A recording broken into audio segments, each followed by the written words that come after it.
Until very recently, if you wanted to go to law school online, your options were few, far between, and mostly low ranking. How quickly things change. Now almost everyone in law school is studying remotely, and the Cal State system has already announced that campuses are likely to remain closed at least through fall 2020 semester. The University of California system has said it's also likely to stay at least partly online. Today, we're talking with someone currently tackling law school online about what's changed, what stayed the same, and what fall 2020 students can expect from long-distance law school. Not to mention, what are today's law students thinking and fearing about the job market they'll face after graduation? Our special guest delves into all that and more.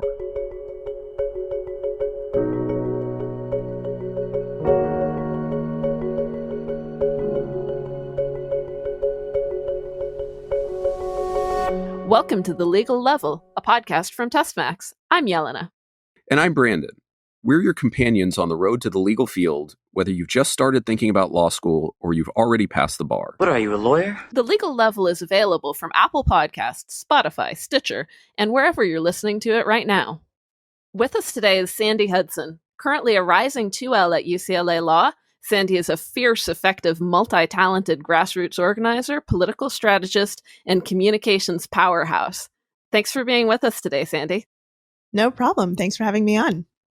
So you were already mid 1L year at UCLA when all of the things that are happening in the world happened. Pandemic right here. And law school went on Zoom. So do you want to let's just start off by tell us a little bit about how that transition happened for you. I know all of our students are really curious about how 1Ls are surviving this year and what they can expect if they're rising 1Ls for fall 2020.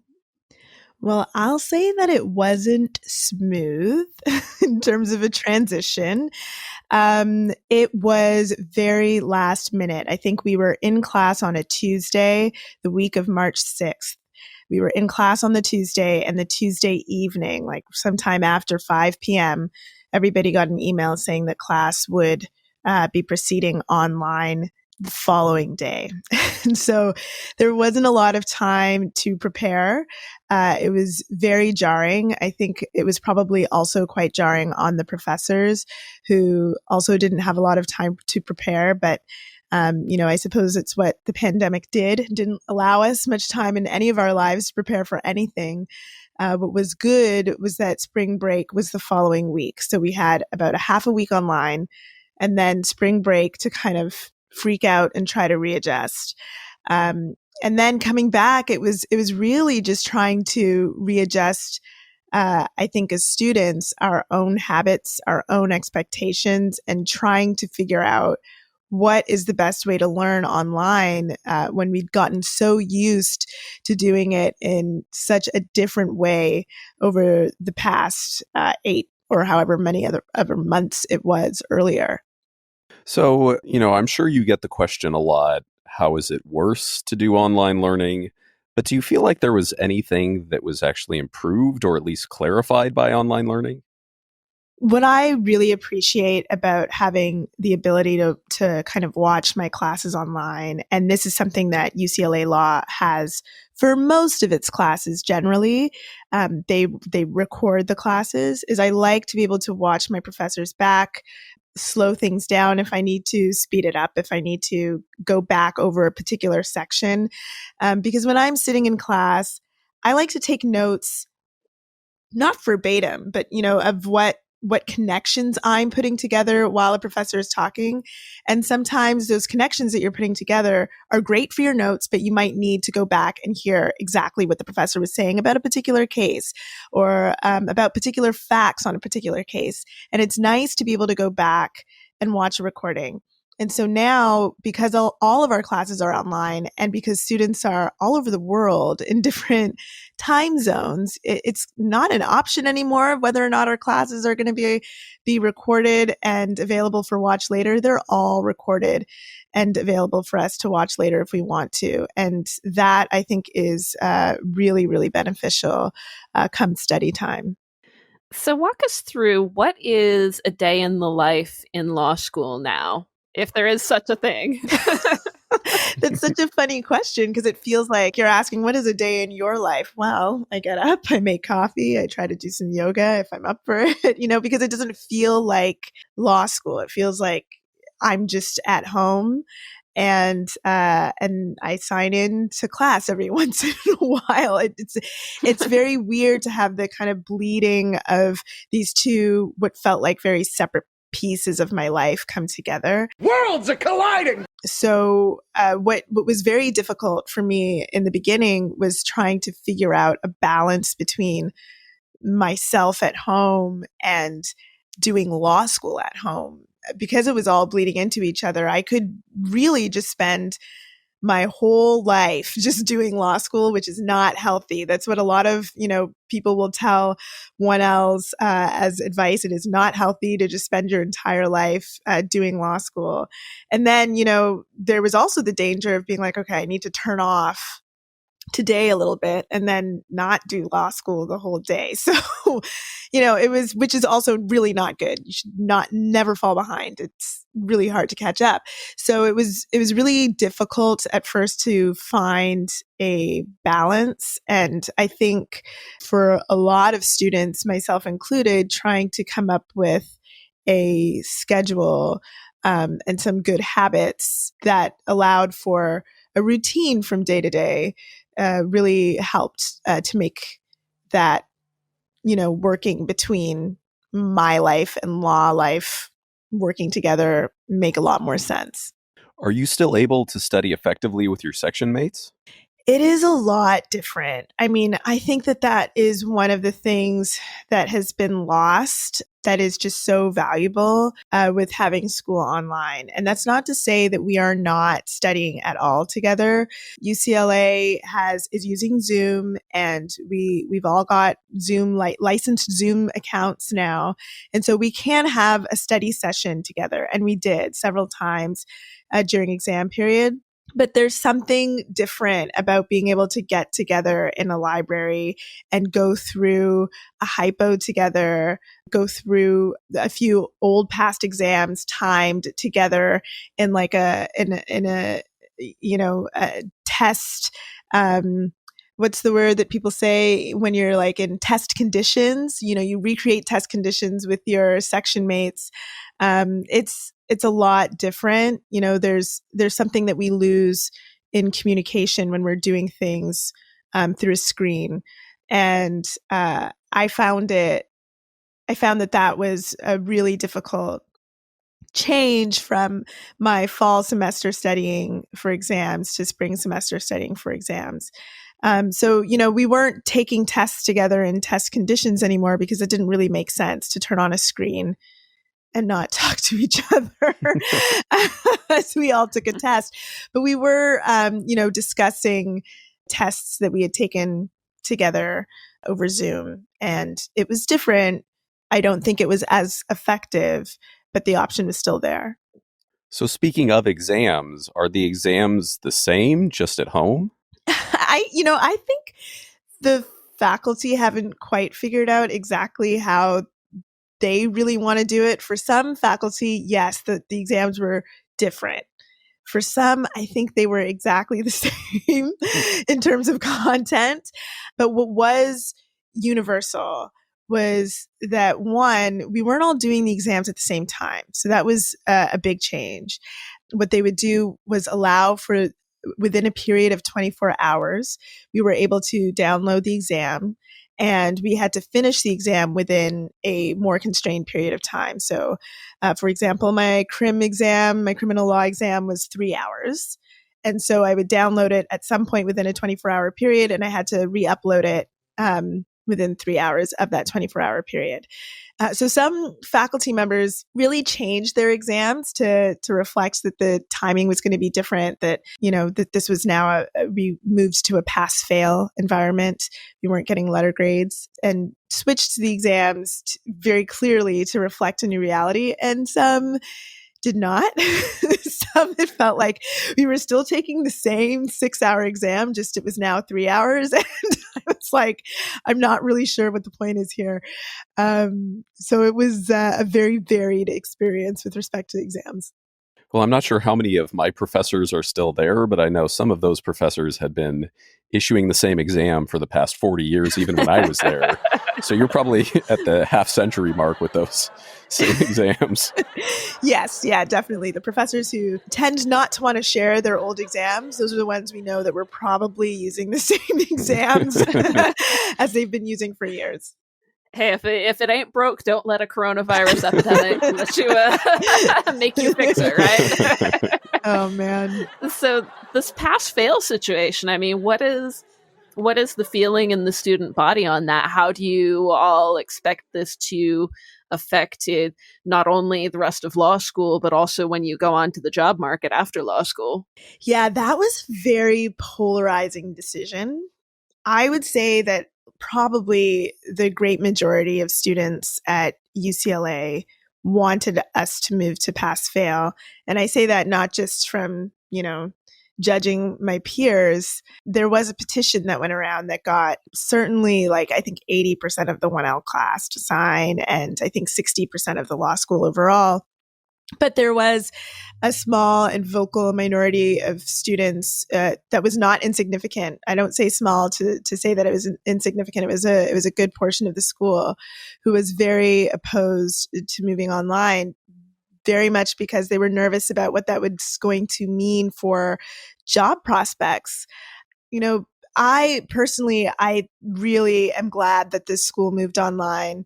My own personal situation, my mother works in a nursing home. My father was laid off. There was a lot going on. I was feeling, I'm an international student. I'm from Canada. I was like, should I be trying to cross the border? Oh, wait, I can't anymore. It was just all of these things that were happening. It made it very difficult to focus on school in the same way as I was just a couple weeks earlier.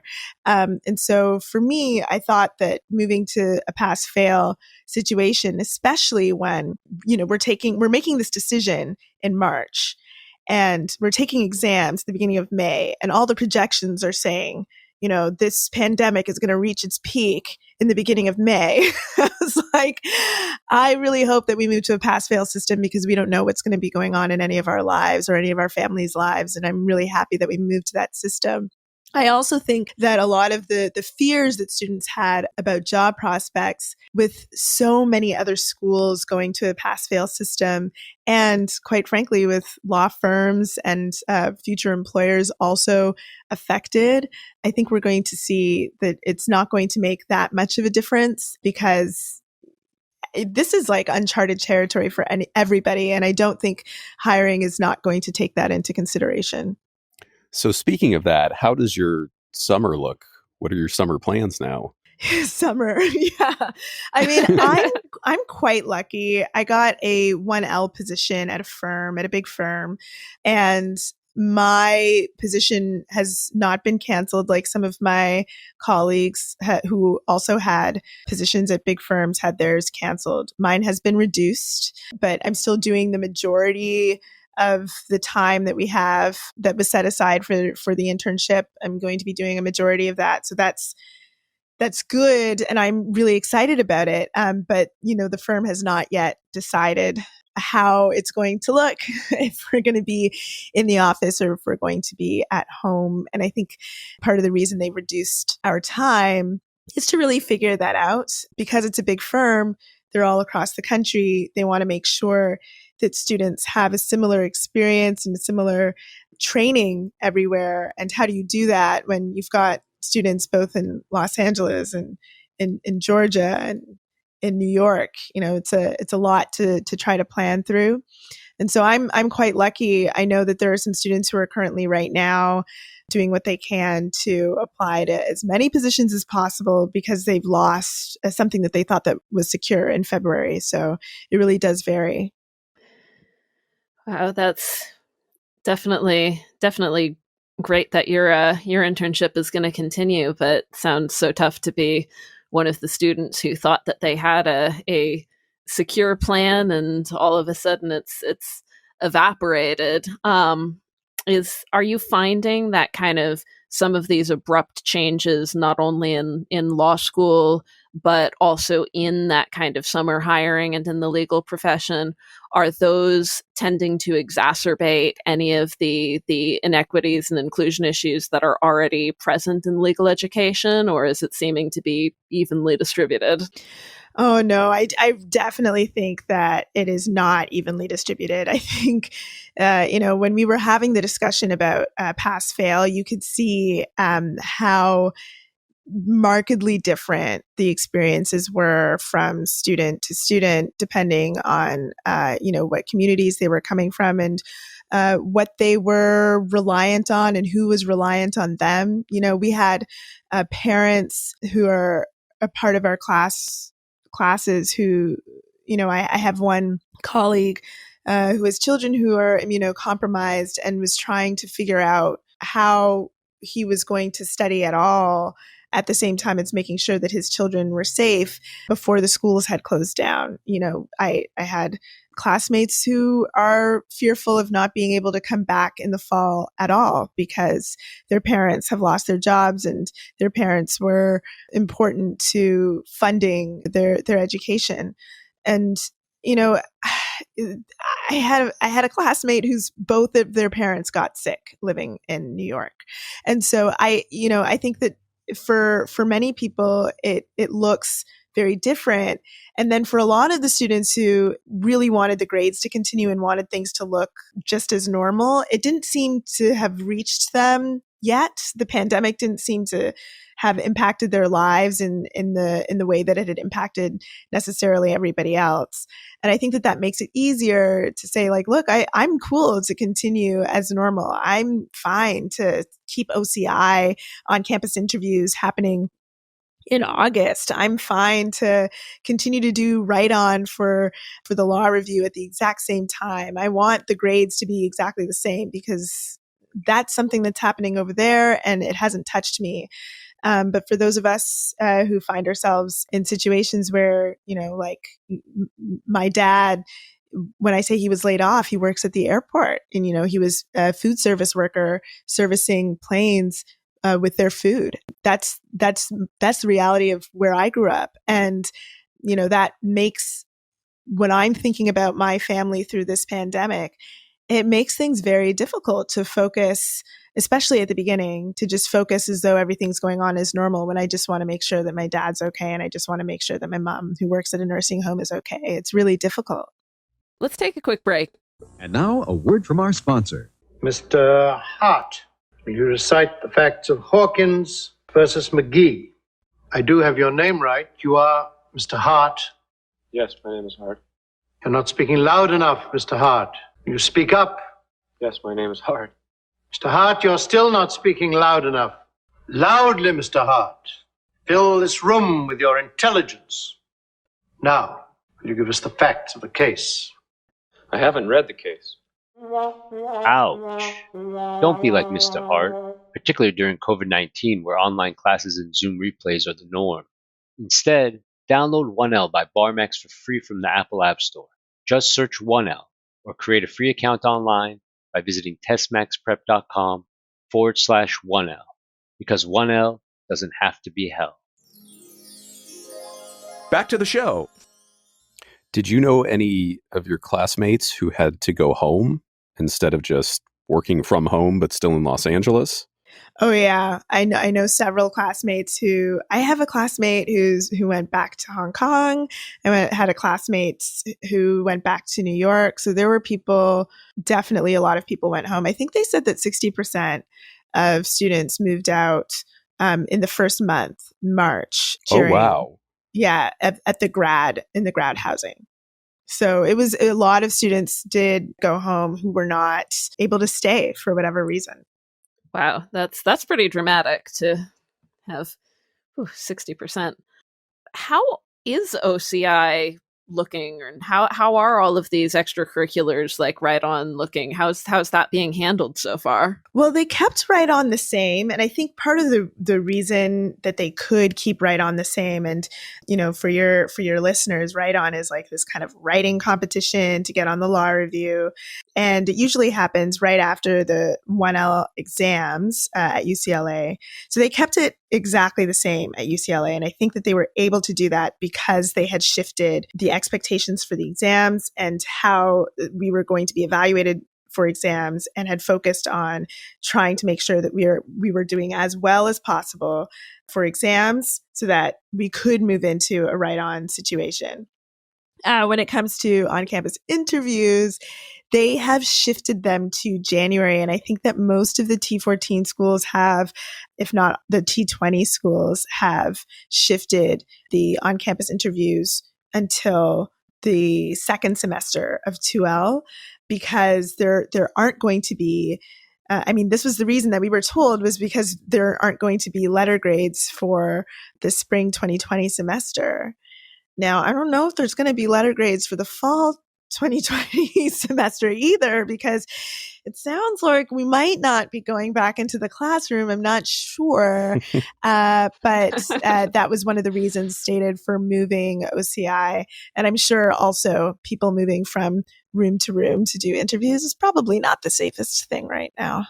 Well, you may have heard, but Cal States are going almost entirely online already for fall semester. They've already made the decision. So yeah, I did see that. Freaked out a little bit because I didn't realize that Cal State and the University of California were two different systems. Yes, they are. Yeah. These are both public systems. Shouldn't they be named by the same entity? Shouldn't they be named a little bit more differently? But I digress. I've been in California for 6 years, and I'm still not clear on why that is the case. So don't feel too hopelessly Canadian. I've been in California for 41 years. I have no idea. Right. Yeah, I saw that and I was like, oh my God. But so Cal State going fully online. Wow. What a announcement. It's good that they're making a decision based on the health of their staff and students. The University of California system has yet to make a full blanket decision quite like that. But the emails that we're getting, and we got one the day after Cal State's announcement, strongly suggests that they're going to try to do a hybrid system for the law school, meaning that all of our classes will be available online. They have promised that already, but that they are doing what they can to try to make sure that there will be some sort of in-class experience where possible. And we have no other details than that. I guess because the law school is a smaller population of students, it's possible. And maybe the law school will be able to use resources outside the law school itself, perhaps in bigger classrooms on campus where it will be possible to do some social distancing while learning. I'm not sure what the plan is, but we've been told to expect, for now, a hybrid system in the fall. Well, what do you think? Obviously it's hard to get a bead on what faculty thinks about things because they don't necessarily communicate those things with students. But, to put it bluntly, a lot of professors are older. And so, how many of them do you think are even willing to come back to be part of that in-class part of the hybrid experience? Ooh. Willing, I don't know. I have 4 classes this semester. And of those 4 classes, prior to going to online learning, only 2 of my professors would allow us to access the class afterwards online because they just didn't like the idea of their classes being accessible afterwards. And then when we were online, I could kind of see why. It is a very frustrating thing. It must be on both sides to watch your professor struggle for half an hour to figure out why the thing isn't working when you only have an hour class. And it must be really, which we just did with our podcasting technology before we started this. This is just your life now. Right. It must be really frustrating for them as well. Things change so quickly. I'm sure they got the best training that they could possibly get in the time constraint that they had, but the time constraint was really hours. And so for them to have to shift everything that has been planned for an in-person experience to an online experience and just keep moving like nothing's happened. There was no break in between, really. That must have been so difficult for them. And you could see it in the way that some of our professors really struggled with using the new technology. So in terms of willingness, I don't know. Before I came to law school, I did a degree in an education school. I have some knowledge of what it means to do online learning. And I think it's a lot harder as a teacher to prepare lessons for an online class. It's very difficult to have students be engaged and absorb the information in the same way when it's online, and it feels very impersonal, and you lose a lot of the communication apparatus that we have available to us when we're in person. And so in terms of willingness, I don't know about willingness, but I don't know if we're going to have much of a choice. So on that note, what would you say to somebody who has been accepted and is, ready to start in the fall? I mean, you at least got a fairly significant portion of your 1L experience in the classroom. So if somebody's going to have to come in and, start this process from scratch with, at best, a hybrid program, what would you say to that person? Oh, man, it's so hard to imagine starting school not in person, because there's so much of the law school experience that those students are going to miss out on, from the lunch panels. There's events every day at lunch that just augment your learning, like guest speakers that come by, perhaps people who've written books, or lawyers who are working in the field that you're interested in, or theorists who are working tangentially to a field that you might be interested in. It makes me very sad to think that there's going to be a group of students who are starting their 1L year without having that opportunity. And I also think that it's going to be quite difficult to make the connections that I think are so important to a law school experience. All of the people that you meet, the friends that you gain, the relationships with professors that you build. And so I think that's going to be very difficult. But one thing that I will say to the 1Ls who are coming in the fall is, everybody is going through this experience. And I think that is somewhat useful. No one has been through this before, and everyone's going to be struggling through it. And so I imagine that what's happening at the law school right now is that people are really trying to put in some programs to allow for some sort of experience where we get to meet one another. I know, I'm a member of the Black Law Students Association. I know that that's something that the executive members have been talking about. How do they do some of the programming that they would do in the fall for incoming Black students? How do they recreate that in a virtual experience? And so, it's hard to figure out like what you would say as advice, because it's like, who's really the expert on the pandemic? Someone from 1918, I imagine. And some of them are still teaching at UCLA. That is likely very true. And they probably don't have the expertise to figure out what the best virtual way to meet people is. So,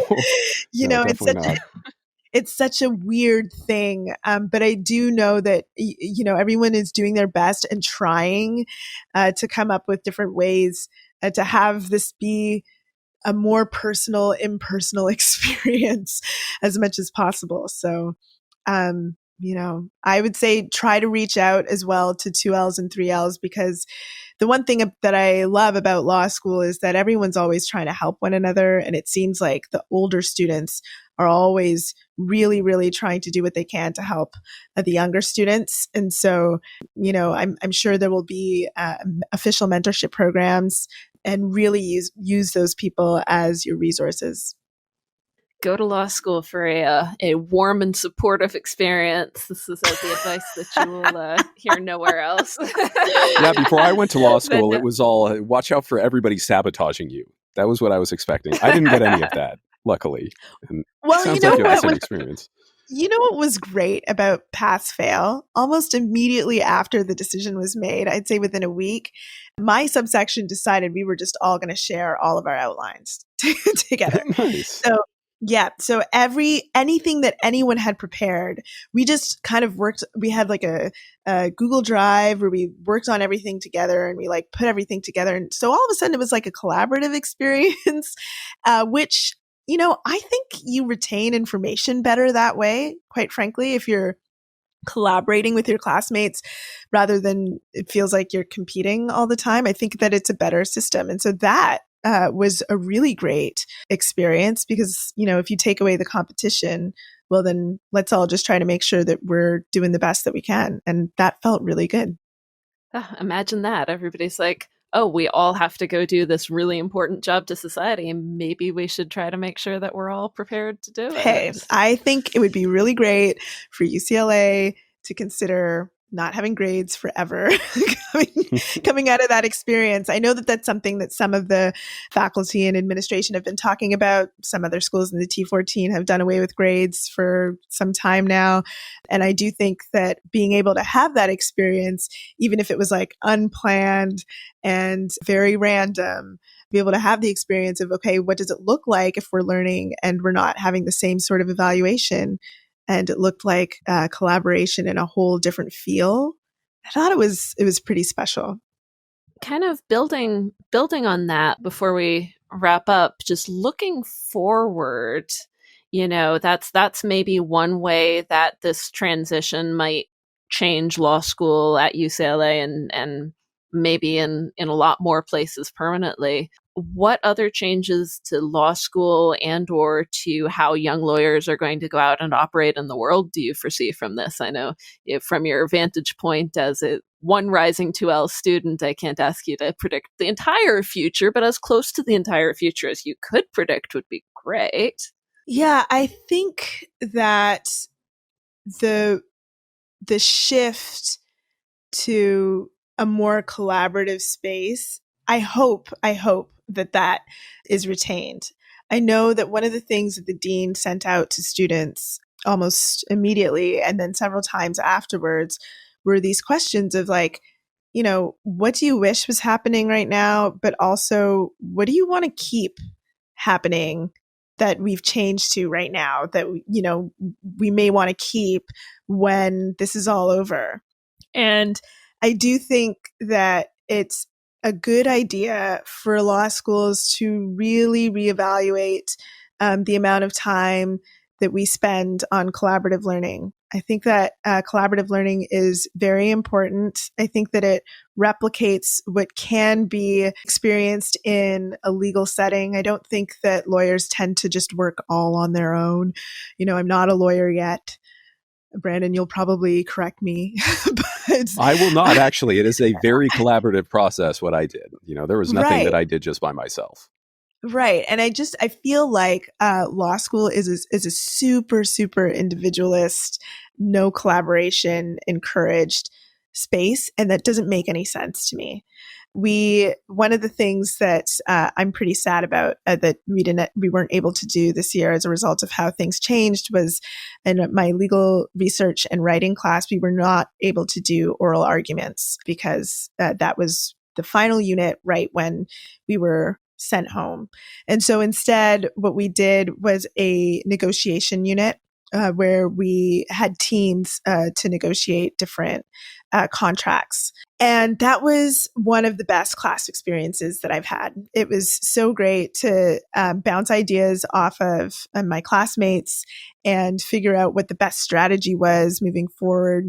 All of your classmates, when you get into law school, will have different experiences out in the world that they're going to bring to their practice in the classroom. And so myself, I used to work at a union and I had done a lot of negotiating of employment contracts in a kind of like a really big collective agreement sort of way. And I'm working with other people who had done maybe negotiations of contracts in a far more like market oriented way. And it was really interesting to bring all of those different perspectives together with what we had learned in class to do this negotiation unit. I already spoke about how we approached outlines and exams. And I think that kind of desire for human connection really drove how we were approaching some of the ways that we were learning at the end of the spring semester. And I hope that stays with us into the fall and once we're past this pandemic, because I think it's good to develop those types of social skills going into a firm space or into whatever sort of space that we end up in once we graduate. And I just think it makes law school more enjoyable, and it can be a really not enjoyable space from time to time. And I think that we'd be better learners, and it would be more enjoyable if that was something that we were able to continue prioritizing. So I hope, I don't know if I can predict that it will 100% happen, but I certainly hope that it does. Well, what a wonderfully optimistic note to end on. And thank you so much, Sandra Hudson, for being with us. We really appreciate it, and we learned a lot. No problem. Thank you for having me on. I really appreciate that. And where can our listeners keep up with you? I know you've got a podcast at sandyandnora.com, which we will link in the show notes. Are you also a social media tweeter, any of that sort of thing? I am. People can find me on Twitter at Sandala is my... Are people still saying handle these days? Like, I don't know. My at is at Sandela, and that's spelled Sandela. And sometimes I'm clever, sometimes I'm witty on there. It can be fun to follow me. Yeah, that's probably the best place to find me online. Great. We'll put that in the show notes as well. And yeah, just echoing Branden's sentiments. This has been wonderful having you on. And I hope the family so far in Canada is okay and continues to be okay. Wishing the entire Hudson clan all the best in these unprecedented and horrible times. Thank you so much. I'll pass that on to the parents. If you like today's episode, don't forget to subscribe and tell a friend. After you're done listening, if you still have questions about today's topic, you can talk about it with a 99th percentile LSAT instructor by texting LSAT to 310-818-7743. Or, if you'd like your question to be on the show, just email podcast@testmaxprep.com, and we might answer you on the air. And that's our show for today. Thanks for listening. We really appreciate all of your ratings and reviews over the past couple of weeks, too. You can find all of our past episodes on Apple Podcasts, Spotify, and wherever else you get your podcasts. You can also send us a question at podcast@testmaxprep.com or record a short voice message at 310-893-6303. You can also check out the show notes for links to further reading and resources from today's episode. Until next week, stay hydrated, study hard, and remember, plenty of heroes carry a briefcase.